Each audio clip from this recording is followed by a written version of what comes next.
Hello बच्चों, आइए प्रश्न को पढ़ते हैं। प्रश्न यह है, निम्नलिखित कथनों को सप्रतिबंध कथनों के रूप में पुनः लिखिए। और कथन दे रखा है, किसी विषम संख्या का वर्ग विषम होता है। तो आइए सर्वप्रथम प्रश्न की मुख्य अवधारणा को जान लेते हैं।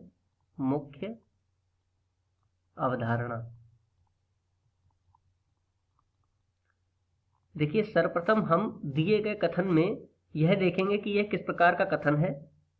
अब देखिए, यदि हमें दो कथन दिए जाएं P और Q, ठीक है, तो हम उनमें सर्वप्रथम जब हमें दो कथन मिल जाएंगे तो हम यह ज्ञात करेंगे कि वह किस प्रकार प्रतिबंधित है। मतलब P और Q किस प्रकार से एक दूसरे पर निर्भर कर रहे हैं, उसके आधार पर हम इसको प्रतिबंधित करके पुनः लिखेंगे।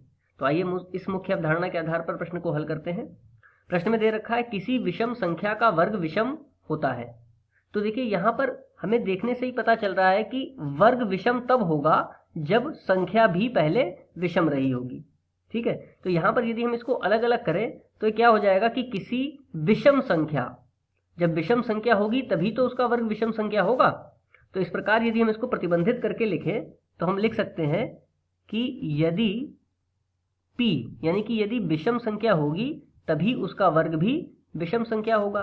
तो यदि P तब Q, मतलब जब ये सत्य होगा तभी ये भी आएगा। ठीक है, तो यदि P तब Q को हम प्रदर्शित करते हैं कुछ इस प्रकार से, P Q, और इसको लिखेंगे कि यदि संख्या विषम है तो इसका वर्ग विषम होता है। इस प्रकार प्रतिबंधित करके इसको लिखा जाएगा। मुख्य अवधारणा के आधार पर ये दिए गए प्रश्न का उपयुक्त उत्तर है। आशा करते हैं आपको समझ में आया होगा। धन्यवाद।